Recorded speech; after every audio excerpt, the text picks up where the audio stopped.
So these gestures, devotion, it's a bit of a issue for many people, understandably. Yeah. So what's this got to do with practice?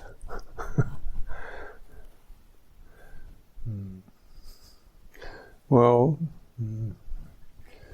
this is about chitta, heart. Yeah.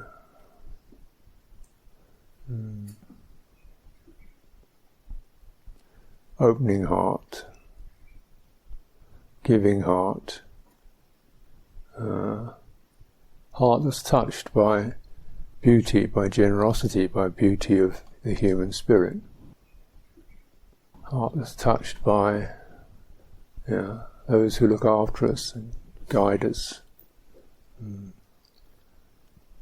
Touched by examples of those who practice with courage and insight.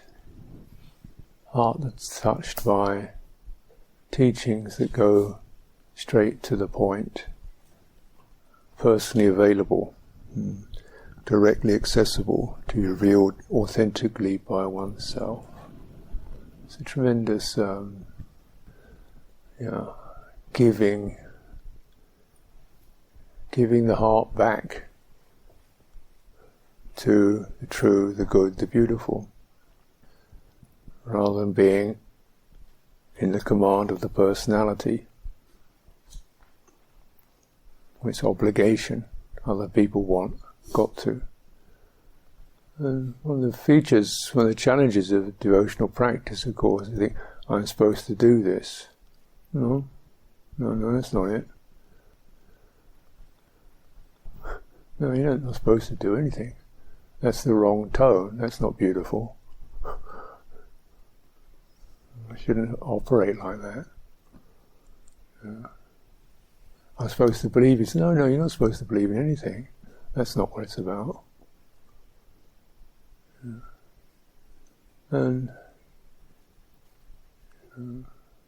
I think particularly if we come from a culture where this religion is kind of obligatory, and you've got to do it and go to it, otherwise you're going to be damned and sinful and stuff like that.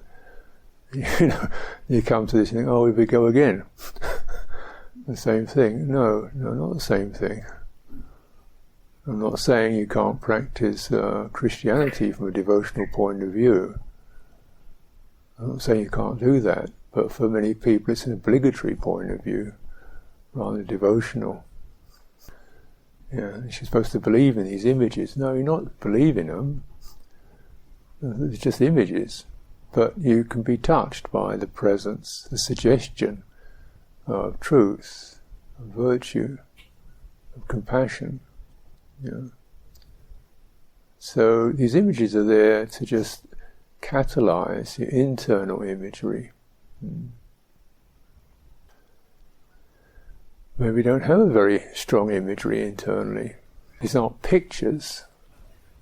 These are gestures of meaning.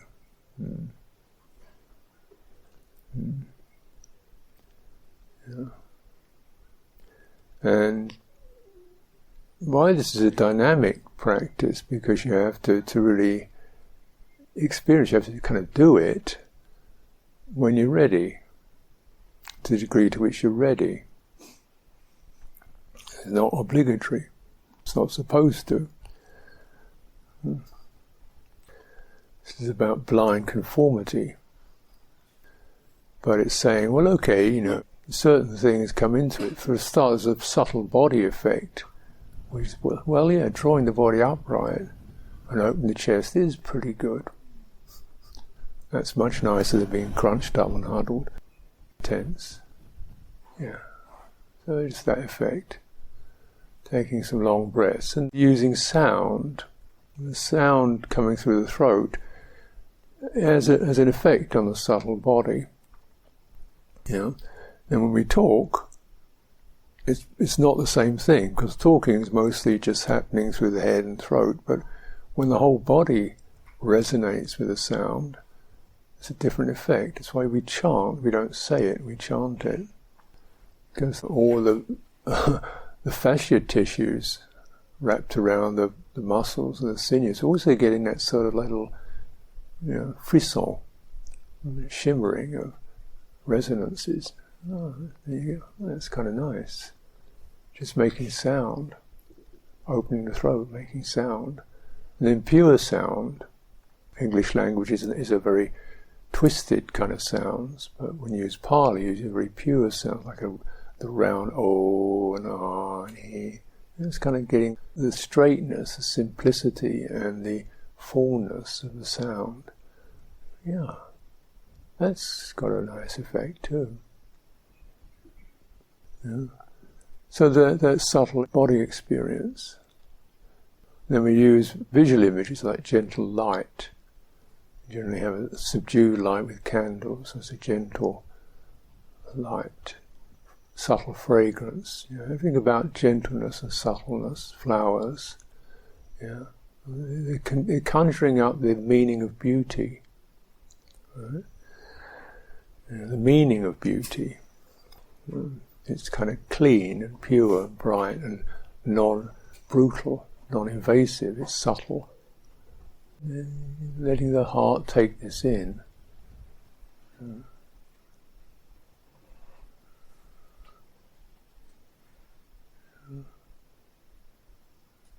And discarding the meaning of obligation, discarding the meaning of top-down thou shouts and belief, because this is about pachadang, authenticity, knowing it in yourself.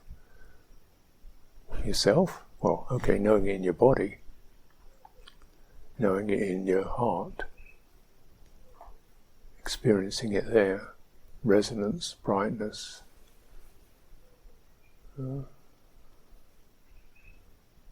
then when we come into that, this level of meaning is way beyond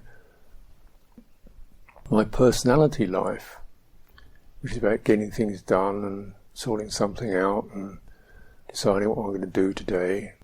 Okay, that's what they do. That's what they're supposed to do. That's the kind of personality's job, is to do that. You go deeper than that. Yeah.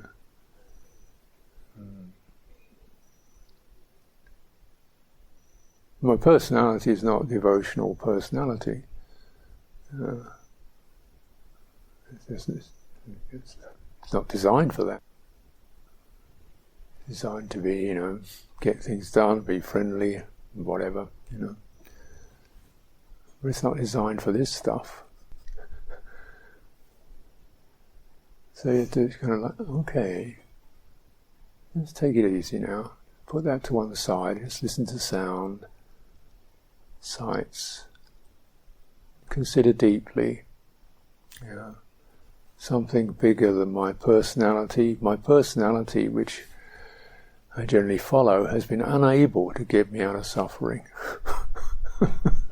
In fact, it's created plenty of it. My personality with its chatter and I want to do this, I don't want to do that, has not been able to get me out of suffering. So I think I just put that to one side and just open the heart instead. It's always timeless, because when we come into the heart, there's no time, there's no place. It's just here, now, opening, resonating. Whether we're good at it, whether we've got good voices, bad voices, doesn't matter. That's not what it's about. It's not a performance. And what we're doing, we're making the act of giving, just gently offering. And that self is just beautiful, simple, humble, and everybody agrees upon it. The sense of giving is beautiful.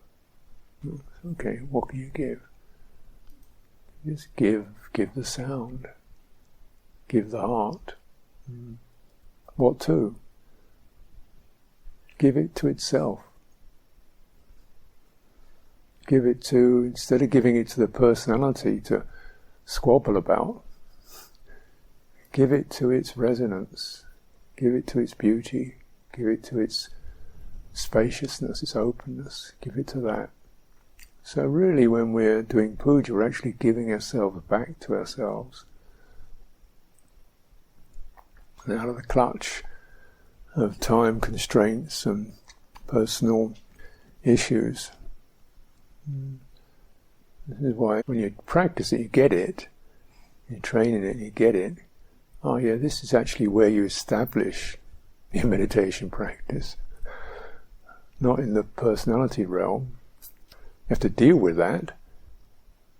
You've got to come from behind that and say, okay, yeah, of course you don't want this, you don't want that, you want this, you want that, yeah, we've heard all that, but, right, well, it's just,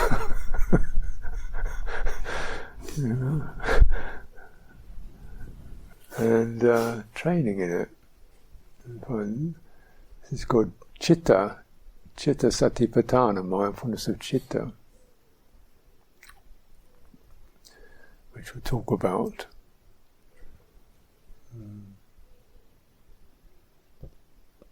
But the movement of the devotional practice is towards intimacy, be more intimate than the personality, which is a kind of a surface thing, more intimate. So it's sensitive, it's delicate, it's bright, movement towards that. It's out of time, akaliko. It's not about another thing to do. It's a time-bound notion. It's not about, I will get this if I do that. That's a time-bound movement. It's just immediate, the poise and the immediacy of the present. Opening, listening, sensitive. This is the domain of chitta.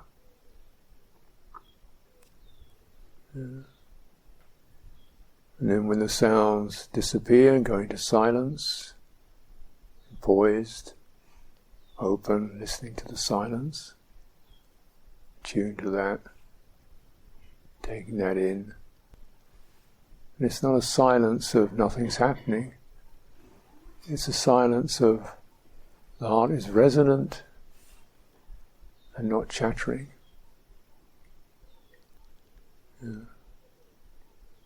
So it's a very potent silence. Silence of deep listening, poise, presence. As we establish your satipatthana, mindfulness, turning that in the present. When we're open, what is this body? It's not that memory I have.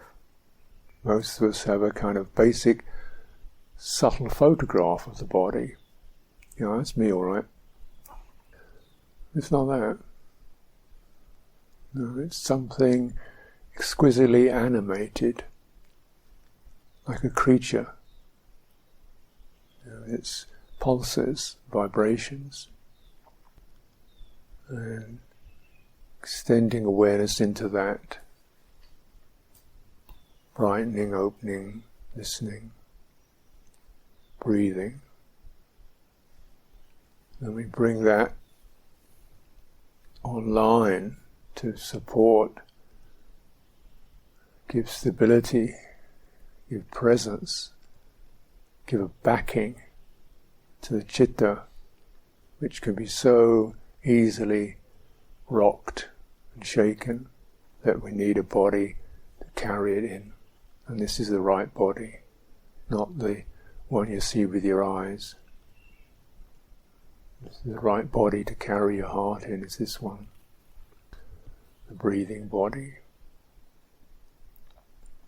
And the right one to contemplate the breathing body is not your thinking mind, it's your chitta. These two fit together beautifully.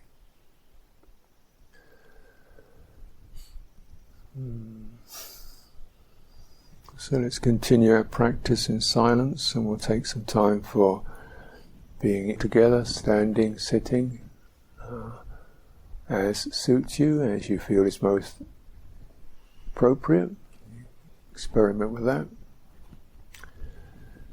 Yeah.